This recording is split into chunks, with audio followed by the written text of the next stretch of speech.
ഈശോ ചെയ്തോട്ടെ. ഞാൻ ഇന്ന് പറയാൻ ഉദ്ദേശിക്കുന്നത് എന്തുകൊണ്ടാണ് ഈശോ പറഞ്ഞത് ഈ അന്ത്യനാളുകൾ ഈശോയ്ക്ക് അറിയില്ല എന്നുള്ളത്.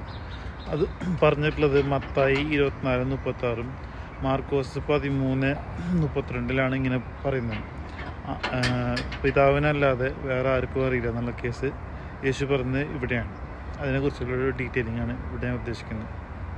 അപ്പോൾ ഞാൻ മുന്നേ തന്നെ പറഞ്ഞിട്ടുണ്ട്, നമ്മൾ ബൈബിൾ വായിക്കുമ്പോൾ കൃത്യമായിട്ട് ജൂയിഷ് ട്രഡീഷൻ കൃത്യമായിട്ട് അറിഞ്ഞിട്ടില്ലെങ്കിൽ നമുക്കതിൻ്റെ മീനിങ് നമുക്ക് മനസ്സിലാവണമെന്നില്ല. അപ്പോൾ ഇതൊക്കെ ഒരു വിവേചന ശക്തി വേണം, ഒരു ക്രിട്ടിക്കൽ തിങ്കിങ് വേണം ഇതൊക്കെ മനസ്സിലാക്കാനായിട്ട്.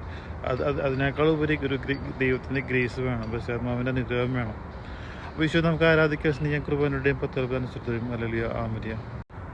ഇവിടെ ഈശോ പറയുന്നത് പിതാവായ ദൈവം യേശുവിൻ്റെ പിതാവാണെന്നും കത്തോലിക്ക സഭ എൻഗേജ്മെൻറ്റ് ചെയ്തിട്ടുള്ള യേശുവിൻ്റെ പെണ്ണാണെന്നുമാണ് ഇവിടെ ഉദ്ദേശിക്കുന്നത്.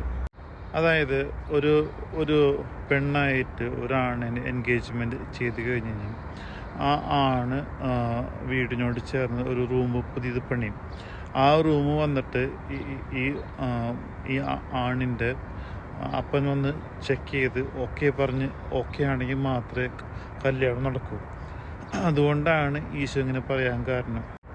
ഇവിടെ യേശു ഉപയോഗിക്കുന്നത് ഒരു ജൂതന്മാരുടെ വാക്കുകളുടെ പ്രയോഗമാണ്, ഇഡിയമാണ് ഇവിടെ യേശു കൃത്യമായിട്ട് ഉപയോഗിക്കുന്നത്.